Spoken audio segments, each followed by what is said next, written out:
छोटी मम्मी की जी घरे बैठल की कर रही है? का बोला? सबके धान पकले गनम कटा भी रहे बोल हमनी नहीं काटनी तो काटा। चल असो निकाल चल काटबे। अच्छा समझ गए ने बैठल कुछ नहीं होता। अच्छा ठीक। मिलजुली के धान काटबै खेते में बतियाबै हे। अच्छा ऐसा बात बका। मिलजुली के धान काटबै खेते में बतियाबै हे।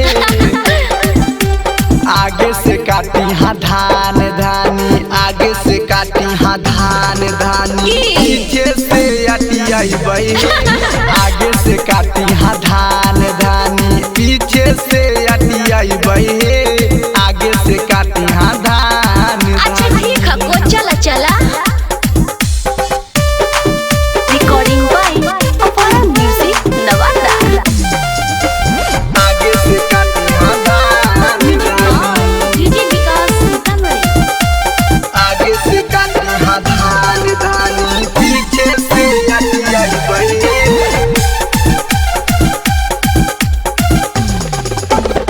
घरवा बहारवा के काम कुली करबै, मिलजुल के रहबै नहीं के करो से लड़बै।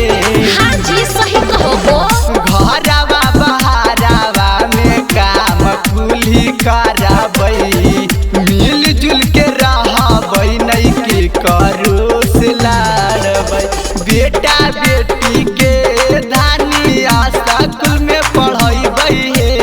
आगे से काटी हाँ धान धानी, आगे से काटी हाँ धान धानी, पीछे से अटियाबै हे। आगे से काटी हाँ धान धानी, पीछे से अटियाबै हे। आगे से काटी हाँ धान धानी। Recording by Apara music Nawada. आगे से काटी हाँ धान धानी, डीजे विकास सीतामढ़ी। आगे से काटी हाँ धान धानी, पीछे से अटियाबै हे।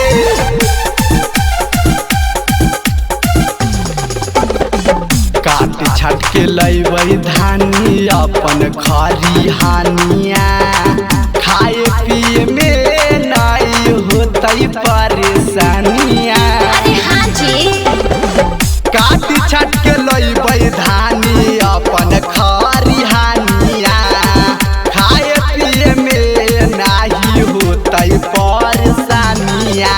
सुबह सराज सचिन राज के बोझवा उठैबै हे।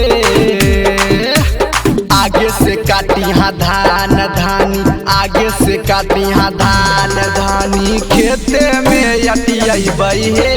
आगे से काटी हाँ धान धानी, पीछे से अटियाबै हे। आगे से काटी हाँ धान।